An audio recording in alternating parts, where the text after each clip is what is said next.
Hoje vamos falar de um assunto que deixa qualquer pai e mãe de cabelo em pé e alguns nem podem ouvir falar da palavra, que é a convulsão na criança.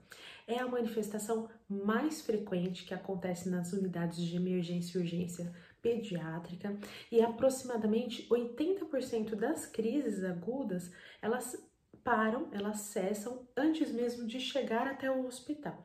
E antes da gente entrar no assunto propriamente dito, eu vou falar de alguns termos que a gente às vezes usa de forma errada ou que a gente não sabe diferenciar. Primeiro deles, a epilepsia.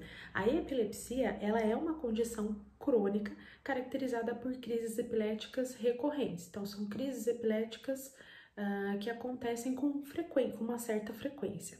Já a crise epilética, propriamente dita, é uma descarga elétrica anormal e excessiva de um grupo de neurônios do cérebro que ocorre de forma espontânea, né, a origem está no próprio sistema nervoso central, ou ainda secundária a agentes externos. E as secundárias aos agentes externos, a mais comum que a gente vê em criança são as convulsões febris, causadas pela febre. Temos o termo convulsão propriamente dito, são crises epiléticas com manifestação motora, né? Ou seja, a criança se bate ou apresenta algum outro tipo de manifestação aí muscular do corpo. E por último, nós temos o estado de mal epilético. O estado de mal epilético, ele é mais do que um período maior do que 30 minutos de atividade convulsiva contínua, sem interrupção, ou ainda 2 ou mais crises sequenciais que durante os intervalos das crises a criança ela não recupera totalmente o nível de consciência. Com relação às causas de crise convulsiva, nós temos as agudas e crônicas. Dentro do grupo das agudas, a mais comum, né, a etiologia mais comum são as infecções do sistema nervoso central. E aí a gente introduz, né, é incluído a convulsão febril devido à febre alta na criança. Além das infecções do sistema nervoso central, das formas agudas de convulsão, nós temos o acidente vascular encefálico, que também pode acontecer em criança, os traumas, alterações metabólicas e intoxicações. Já com relação às causas crônicas, nós temos as síndromes, diversas síndromes epiléticas e também as crises de ausência. As crises convulsivas em crianças, elas são muito frequentes porque a criança ela apresenta uma imaturidade do cérebro e com isso ele tem um limiar menor às alterações que a gente falou, né, das causas, e isso faz com que a criança tenha uma atividade elétrica aí descontrolada do cérebro. Como etiologias mais comuns, nós temos, como eu já falei, a febril. Na convulsão febril, a gente não identifica nenhum outro fator adicional, além da febre, né? E que possa causar essa convulsão e sem história de convulsão na ausência da febre. Então, a criança ela só apresenta convulsão durante o período de febre. E segundo, a gente tem a encefalopatia, a etiologia por encefalopatia progressiva, que as convulsões elas ocorrem num contexto onde há uma doença neurológica, doenças neurodegenerativas, algumas neoplasias, né, que são os cânceres, e algumas outras síndromes.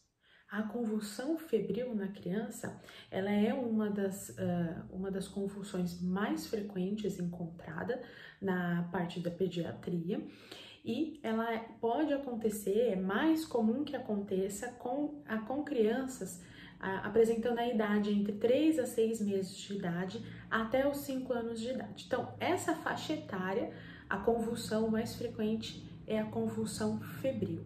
Em algumas situações, as convulsões em crianças, elas não são tão simples de ser identificadas, principalmente pelos pais, que são leigos no assunto.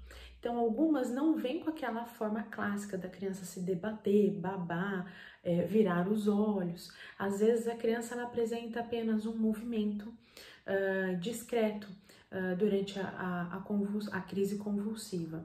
E isso é difícil de identificar. Por isso que os pais têm que ficar atentos Qualquer movimento que não seja comum da criança, movimentos repetitivos, a gente sempre tem que buscar uma orientação médica, uma avaliação médica. E sempre que eu identificar esse tipo de movimento, eu achar que não tá legal, ou eu presenciar aquela crise característica, que é a crise que realmente assusta os pais, eu devo imediatamente procurar um serviço de urgência e emergência. Eu não devo perder tempo de ficar ligando para o pediatra, né, ou para o médico, para o seu médico de família e comunidade de sua confiança, para saber o que fazer. Essa criança ela precisa ser levada urgentemente para uma unidade de saúde para receber o seu primeiro atendimento. Certo? Até chegar no hospital, você não precisa fazer nada além de proteger o corpo da sua criança, proteger a cabeça principalmente para não bater em nenhum lugar e não machucar. E nunca, jamais coloque as mãos dentro da boca da criança para tentar desengasgar ou tirar a língua, como já ouvi falar por aí. Então a gente tem que ter muito cuidado. E chegando no hospital, aí sim vão tomar as devidas providências.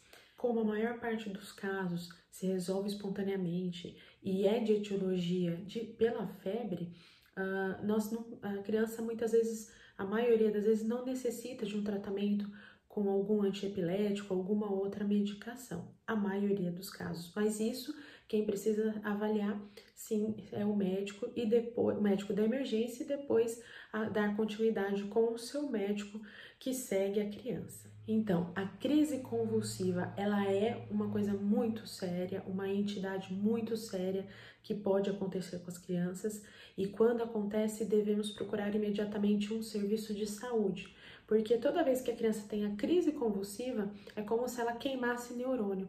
E a gente sabe que o neurônio é uma célula que ela não se regenera. Então, o que a criança perde de neurônio está perdido.